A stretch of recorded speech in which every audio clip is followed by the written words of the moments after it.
I want to take you back to 2008. I was a happy millennial. I was living in a house with my friends in Philadelphia, and we hosted a Friendsgiving there for over 30 people with nowhere else to go, including my housemate and my best friend of 20 years. She even drove up from North Carolina for it. Now, after this Friendsgiving, which was awesome, by the way, everything was kind of going okay. My friend was back home a few days later.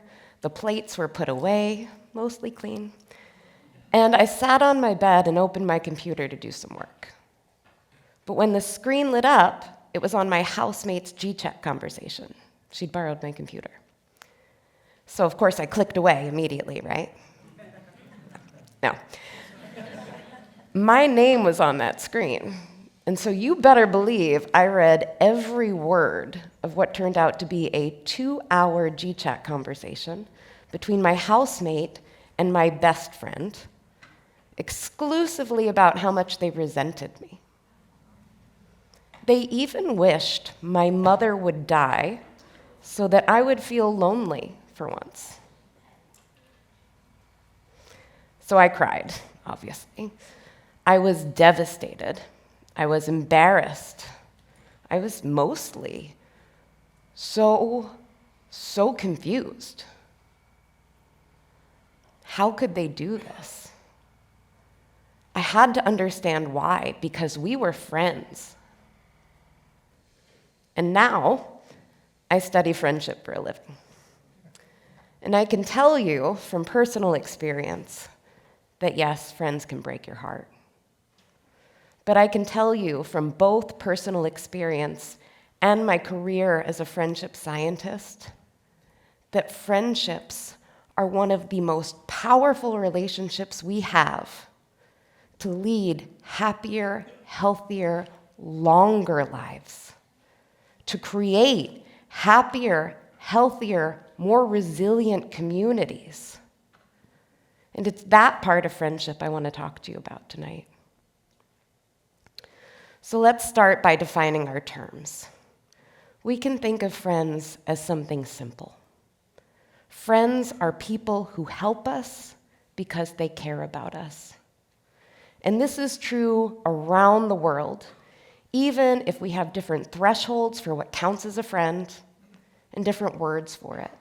From our friend and the French ami, to this beautiful term used by Western Tibetans, translating to happiness, grief, identical, to what is my personal favorite term, used by Mortlachese speakers living in atolls around Micronesia, translating to brother from another canoe. But here is the thing. Every language has a word for friend, because friendship is what we would call a human universal. It exists across all surveyed cultures. It has existed over our evolutionary history. Friends have been there, giving us resources, coalitional support, emotional backup. Friends have been there, giving us help when we are most in need, which is exactly when strangers are the least likely to help us, meaning that friends have made the difference between death and survival. This value of friendship is now baked into our DNA. To even our modern brains, friends are as fundamental a need as food and water. So how are these fundamental relationships doing today? Yeah, I think we all know, not well. We could start close to home, but you can go on any college subreddit in the nation. I hope I don't get fired for that. Around the message boards, what you'll see is that students who are surrounded by other students are struggling to make friends. And it's not just our youth. I pulled the Google search data from across the nation. And what I can tell you is that Americans are searching how to make friends at what are now historic highs. higher than searches for meeting people, finding love, finding dates, and even finding sex. It's true. And no wonder when every other American is lonely. It has reached epidemic proportions, and it is killing us. Lacking social support shortens our lives the same amount as smoking 15 cigarettes a day. And what this means is that worldwide, the World Health Organization has estimated that loneliness is associated with 100 deaths per hour. 100 people every hour. And even if we live through it, we have to live with its effects. Loneliness has been associated with those existential threats facing us today, including radicalization, violence, the resurgence of diseases we thought we'd beaten, and distrust. Distrust in one another, distrust in science, distrust in our institutions. The very distrust that is rending the fabric of our democracy. Loneliness is a civic problem. And if you take one thing away from the talk tonight, I hope you'll take away that friendship is one of the best antidotes we have to loneliness. And beyond that, friendship is the silver bullet. It enriches our lives in nearly every meaningful way. For students, friends can help you stay motivated, stay in school, and graduate. Friends can fuel workplace performance, worker innovation, and even worker retention, saving US companies an estimated $150 billion per year. And here's one that you might not have expected, but data from over 72 million adults in the US suggests that friendships might be the single best predictor of economic mobility that we have. When lower-income kids form cross-class friendships, they end up earning 20% higher salaries as adults. What about happiness? When you ask adults what is essential to a happy life, they rank friends ahead of a career they enjoy, romance, marriage, children, and money. And there are health benefits.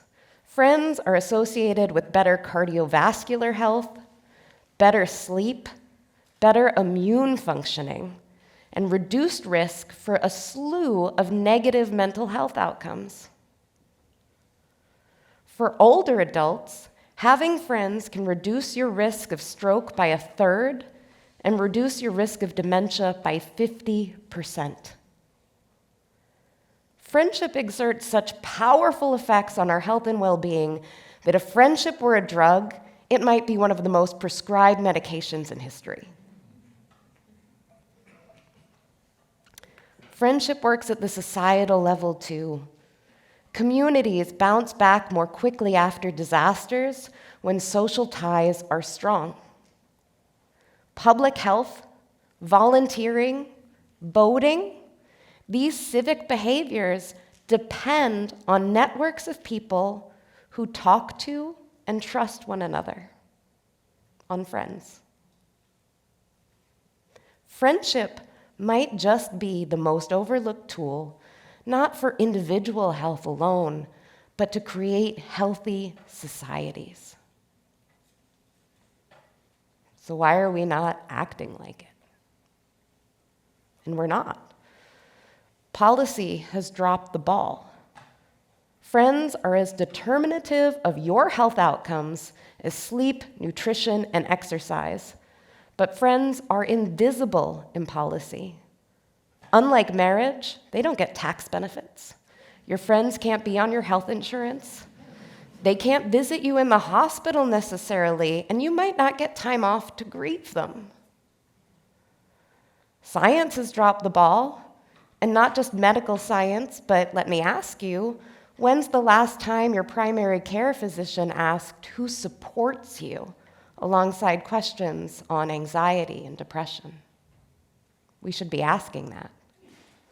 And in my field, we've examined nearly 30,000 peer-reviewed articles published in top psychology journals over decades, just to ask a simple question: how much attention are we paying to adult friendship? And the answer was humbling: fewer than 4%. By contrast, we pay a lot of attention to romance. So we've created an entire science of love that has relegated our friendships to the footnotes. Education has dropped the ball. I know that making friends feels like magic, but it's not. It involves teachable competencies. We already teach algebra, grammar, home ec, and Homer, but we teach neither children nor adults the skills to build and sustain the relationships that might one day save their lives. In fact, I know of more college courses on Taylor Swift than on human friendship. For real. And then there's us. We've dropped the ball too, haven't we? We're spending less time with our friends today than we were 20 years ago. In 1990, 3% of Americans reported having 0 friends. Today, that number is up to almost 15%. 1 in 5 single men in the US today has 0 friends. We treat friendship as something for the leftover space after work, family, errands, Pilates, and anything else we feel like we need to achieve. But friendship deserves more than leftovers. It needs it, and we need it too. So although the science here is still very young, I'm going to offer you 3 things that you can do to change this situation today. 1, talk to someone you want to know better. I know that this can feel scary, but this fear is built on misperceptions. What the data tell us is that people want you to connect with them more than you realize. People want you to start that conversation with them more than you think. And after you do, people like you better than you realize too. That means that your next friendship is closer than it appears. Be a little bit brave and close that gap. 2, ask a favor. I know, counterintuitive, but it works. Your friends want to help you. And when you ask for a favor from someone and they help you, the data say they like you better afterwards. Use this.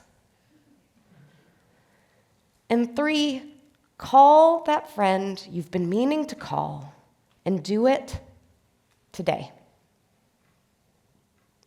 Don't wait for that 2-hour window you think you need to catch up on everything you need since, I don't know, the last time you spoke months ago. That 2-hour window doesn't exist. It might never exist. Instead, call that person on your way home. Say you have 5 minutes to chat and connect. Because those 5 minutes of genuine connection are so much more valuable than the call you keep meaning to have. Friendship is not a second-class relationship. Yes, some friendships end, sometimes so acrimoniously that 20 years later, you still snoop online to make sure your ex-friends are miserable people. They are, don't worry. But the good ones, the ones that last, they are worth it. Those friends help us be happier, healthier, and live longer lives. Those friends mean everything Friendships help students achieve. They help communities thrive. They help democracy actually work. That's the world I want to live in. And so I'm going to ask you to make a commitment with me here tonight. A commitment to friendship and to building that better world together. Who here commits to calling that friend? I'll hold you to it. I can find anyone online. Thank you.